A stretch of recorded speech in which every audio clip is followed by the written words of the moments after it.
What's up, ladies and gents? It is Kamal Ellis-Hyman here from Aim a Little Higher.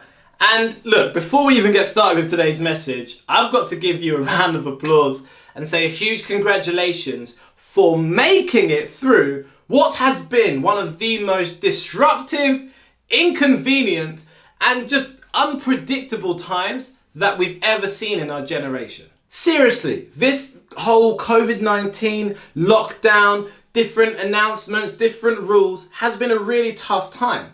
And the fact that you've made it through to this point, seriously, needs to be celebrated. You see, when something difficult happens to more than just a single person, when something difficult happens to a lot of people, it's really easy to fall into the trap of going, well, yeah, I got through it, but so did all these people. Yeah, sure, I experienced that difficulty, but so did everybody else. And then, of course, there's that thing of, when you complain, people go, oh, well, you've had it bad. That person over there had it even worse. And it gets to a point where it's really easy to go, do you know what? It's not a big deal, actually. Let me not look at it as anything special because there's so many people in a worse position. And I'm not the only person who went through it, so I'm just making a big deal. Let me tell you right now, it is a big deal. You getting through this is a big deal. And the fact that you've made it to this point, seriously, you need to give yourself a pat on the back and a round of applause because it's amazing. And I don't want you to start underestimating the level of the achievement based on other factors. In fact, I really want to acknowledge what we've learnt about you through this difficult time. And I'm sure if you ask some of your teachers, parents, guardians, aunties, uncles, carers, they will completely agree. The first thing I know about you, the first thing we've learnt about you is you are resilient. We talk about an ability to overcome difficulty, to be able to get back up when things get difficult, to be able to keep on going when you've been knocked down. I can't think of a bigger display of resilience than this last year has been.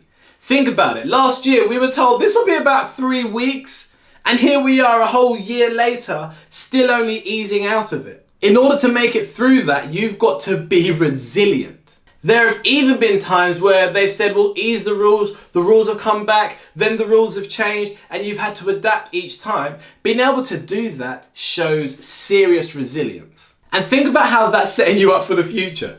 If you're resilient enough to get through this, how easy are you going to find it when you get into the world of work and a client doesn't like something you've come up with? Or you make an application to one of the big universities and they say, I'm not sure. Or you go for an opportunity and it doesn't turn out how you planned. Think about how much easier it will be to deal with all of those scenarios now that you've gone through this. What this has done is shown your level of resilience, which means you now should feel free to go and aim for whatever it is you want. Because even those moments of being rejected or not being accepted into opportunities actually will never equal the amount of inconvenience you've experienced now. So there's actually something quite freeing about going through something so disruptive this early in your life. Your standard of what's annoying, of what's inconvenient, of what can get in your way is going to be way higher than it was before. So the first thing is, let's acknowledge that you are resilient and you've become even more resilient over this time period. The second thing I've learned about you, the second thing I know about you, the second thing that I hope you've learned about yourself is your ability to self-motivate. Do you know one of the biggest concerns people have when it comes to students progressing onto pathways from secondary to sixth form, from sixth form to university, out into college, out into apprenticeships, out into the real world? One of the biggest concerns that adults have about young people moving forward is whether or not they have the ability to be self-motivated. Because the idea of going from the structure, security and scheduling that school provides you into the real world is a big challenge, and it takes a lot of people a lot of time to adjust. With no one standing there checking you in the mornings, telling you what lesson to be in, telling you when to get up, when to go, a bell ringing so you know, cool, it's lunch is finished, let me go and get some work. Getting out of that environment and into a place where you're pretty much free to make decisions for yourself is a huge jump, and you've just done it. You've had to be self-motivated. You've had to wake yourself up in the mornings and get the work done. And on those mornings where you didn't wake up, you've had to then catch up. You've had to manage your emotions and know, hey, today I'm not feeling great, I'm not going to do much. But tomorrow, I'm going to make sure I'm feeling a little bit better. I'm going to put certain things in place to have a better day tomorrow. That ability to govern yourself, to have that kind of control within yourself, to motivate yourself to do work in an environment where you wouldn't do that much work usually, is huge. So now we know you're both resilient and self-motivated. And you know what? Not just that, we now also know you are ready for the future. Alright, I'll be honest, I knew that already. Like, you lot walk around with your phones, you talk online, you watch YouTube, you get information from the internet. Like, I know you're ready for the digital world, I know you're ready for the future, but some people doubted it. And now you've shown actually, we can work with change, we can work digitally, we can work from distance. Some of you have even figured out how to be more constructive in your own space distance learning than you were when you were physically in the building. You are so ready for the future. You're ready for remote working, you're ready to be working in different locations, you're ready to figure out different platforms and how to use them, and you just naturally now have an instinct for how to make things work. And some of you had that before, and it's really shone through in this time. So we know you're resilient, you're self-motivated, and you're ready for the future. So all this chat about, oh, this generation's gonna need to redo this year of education, they'll be behind, they can leave that at the door, because you have had such a unique experience now. You're going to be more ready for the future than some people in your shoes were previously. So well done. So here we are now, back in the school environment. And for a lot of you, you've been in that school environment for a couple of weeks now. And I bet it's been really nice to see people, to see different people who aren't just your family, to see your friends, have the jokes, have the laughter again. Back with a schedule, back with that security, back with that structure that so many of us thrive within. And if you're finding actually it's really weird for you, guess what? You're normal. That's fine. One of the most important things to acknowledge here is yes, things are now going to be very different to how they were before. And each of us is going to manage that change very differently. Some of you will find that you absolutely thrive being back in this environment and the changes don't bother you at all, while some of you are going to find it a little bit more difficult, and that is okay.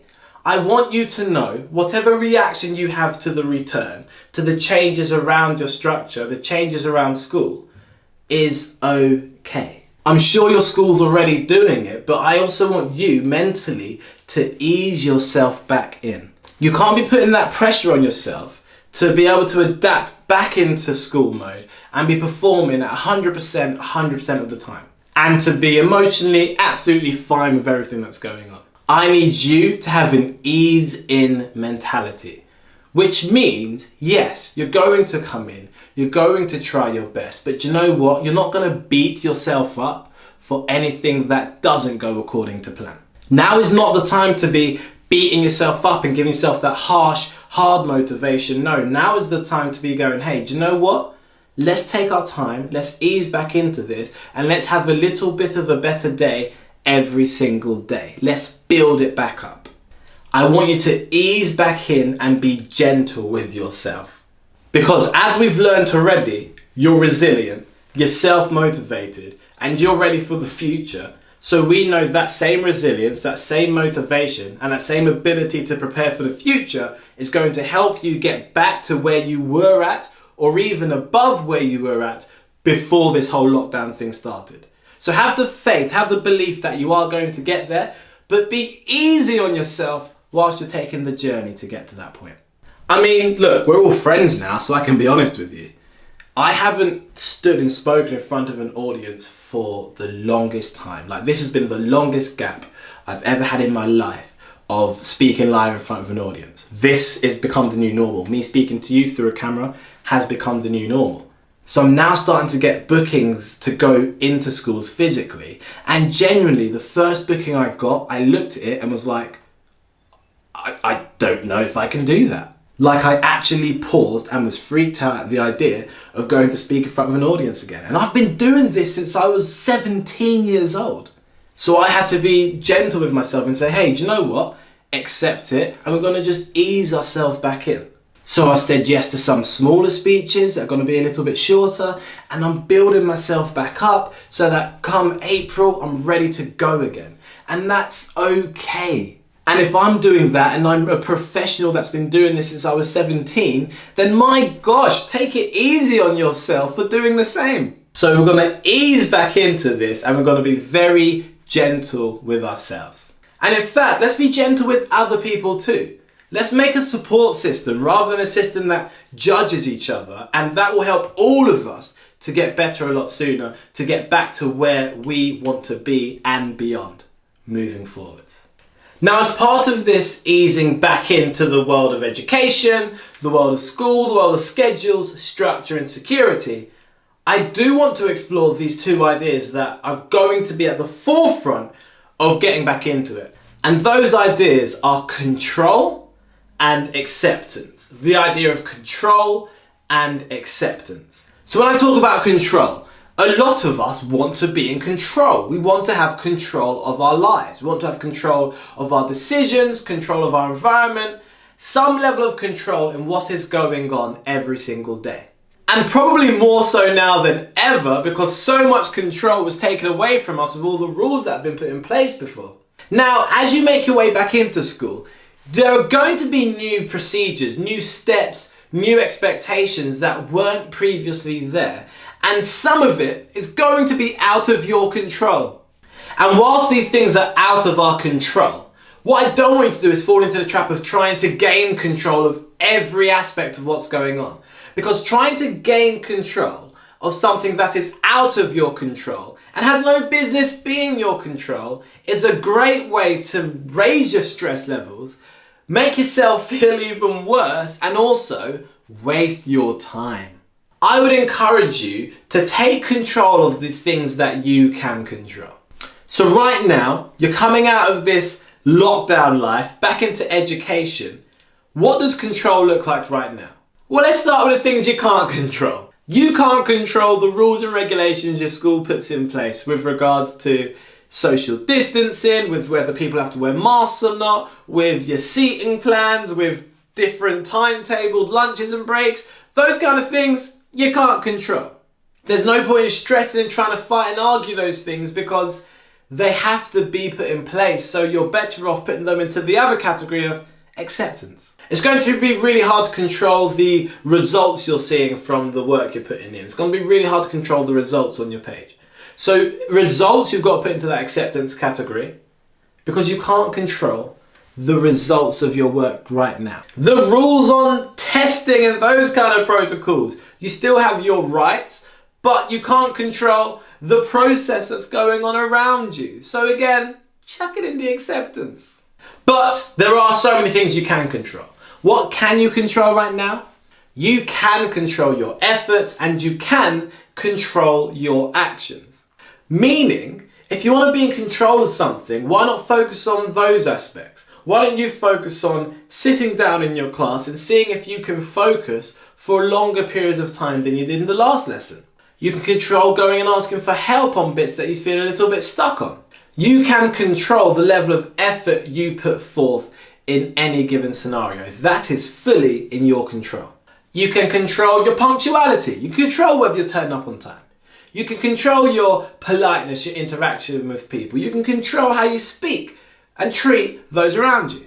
You can control your level of effort. Right now, I would be putting results and acceptance and effort in your control. Working on how hard you work, how focused you are, how much effort you put forth. And if you can give the credit to your effort rather than your results, that's going to help you ease in, but also give you some control.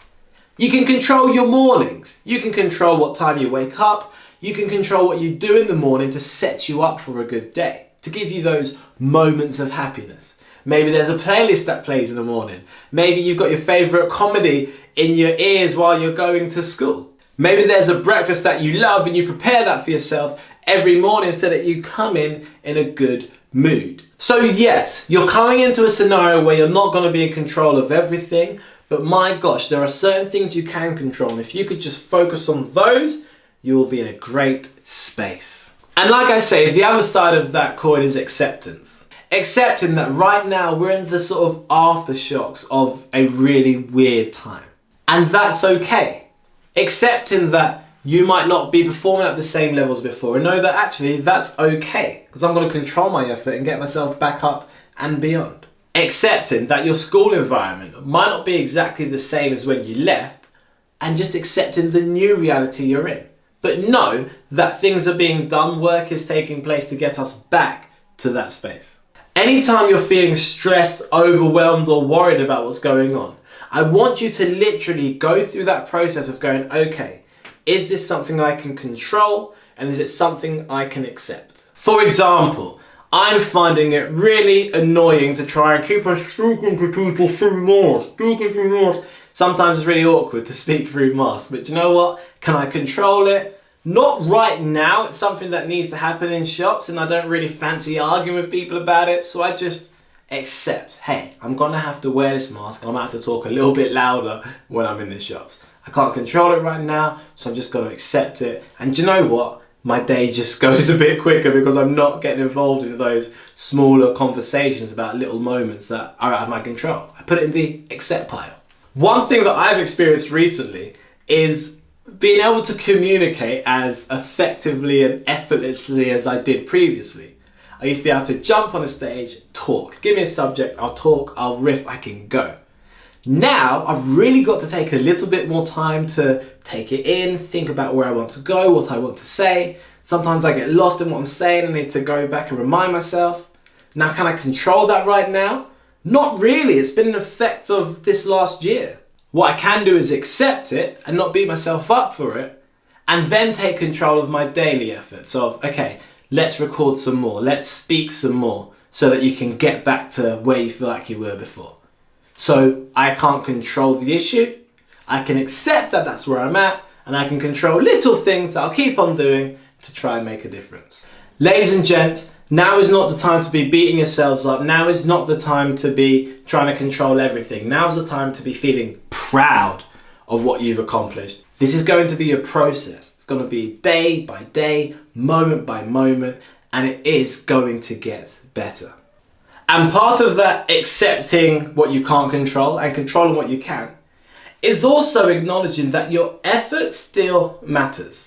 Do you know what? We don't know what's going to happen in this exam period. We don't know what all that kind of stuff's going to look like at the end. And we can't control that, so we might as well accept it. At least it's something that's going to be happening to everybody at the same level, so you're all going to be affected equally. So let's just accept that that's the case right now and control what we can control. I need you to know that all of your effort is still worthwhile, and you will still get benefits from working hard, from making it happen in the classroom, and from focusing. I've always said grades are like 33% of what school gives you anyway. So it's still worth putting effort forth in your education. Please don't take this as a moment to sign off or to start taking it easy. It's quite the opposite. It's a time to get refocused, start moving forwards, and keep on building. The more you learn, the more abilities you develop, the more skills you develop, the better for you. Sometimes we've got to take a step away from just results on paper and think about ourselves and our own personal pride and our own personal efforts and our own personal rewards. You as an individual are going to gain so much from A, what you've just been through, but B, from all the work you continue to do now. Learning to write better, read better, do maths quicker, learn more about the world, more about science, more about geography. It's all going to benefit you long term, I promise. And whilst there will be elements of subjects that you might not touch on again, there are so many that you will touch on again that will surprise you later on. And also, just the process of learning, of taking information, retaining it, being able to repeat it and communicate it effectively is something that's going to be useful in every area of your life moving forwards. There's not going to be like a job that comes up where you go, do you know what, we don't need you to be able to learn or retain information or present the information back to anybody. It's not that kind of job. I can't think of a single job that won't need those skills. So control what you can control, put effort forth, and believe me, you will still reap the rewards of all the effort you put forward now. It was National Careers Week a couple of weeks ago, and I was able to produce a spoken word piece to help launch it along the theme of believing. And I think that's a really relevant message right now. So to wrap up today, rather than just me and my closing comments, I'm actually going to include that piece. It's called Believe at the end of this video. And I hope it reminds you that at a time like this, where there's so much disbelief around and so much confusion, the most important person you can start believing in, the most important thing you can start believing in is you. Have a fantastic reintegration into school life. Be kind to yourself, be gentle, and control what you can control, accept what you can't. And most importantly, believe in yourself and that this is all going to get better. Enjoy. Peace. What if everything you believed was true? Not just the possibilities, but the limitations too. That the doubts you let linger, fester and grow, later become the barriers that stop all of your growth, whilst the hopes that you nurture, develop even further, become a part of you like you've given an oath, a declaration, a promise to yourself, that you will make that dream a reality regardless of anybody else. To believe. To think that something is true, correct, or real. Meaning that what you believe will control how you feel. And then that feeling controls everything you do. The tiny decisions that you make and the bigger ones too. So in essence, your beliefs determine your reality. So surely it would be the definition of insanity to not take time to choose what you believe. I mean literally choose. If we're saying our beliefs control our mind and what our mind believes is true, and you could believe in anything, why not choose to believe in you?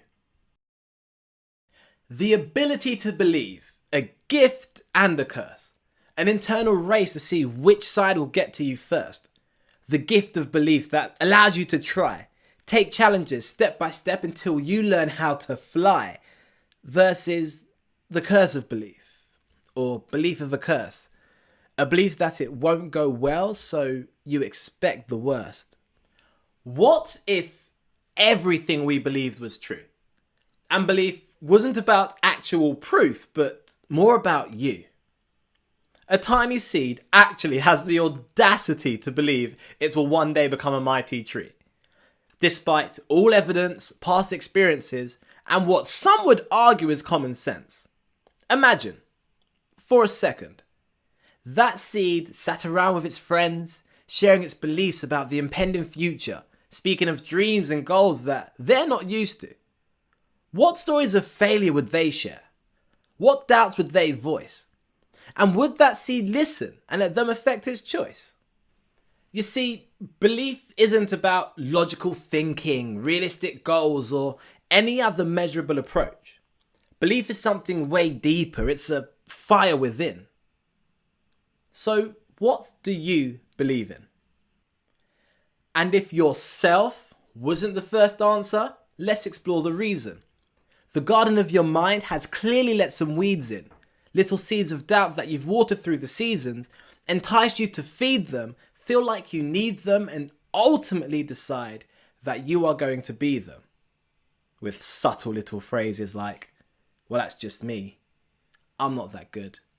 I always mess it up. And if you're not careful, you'll believe them. So why don't you delete them?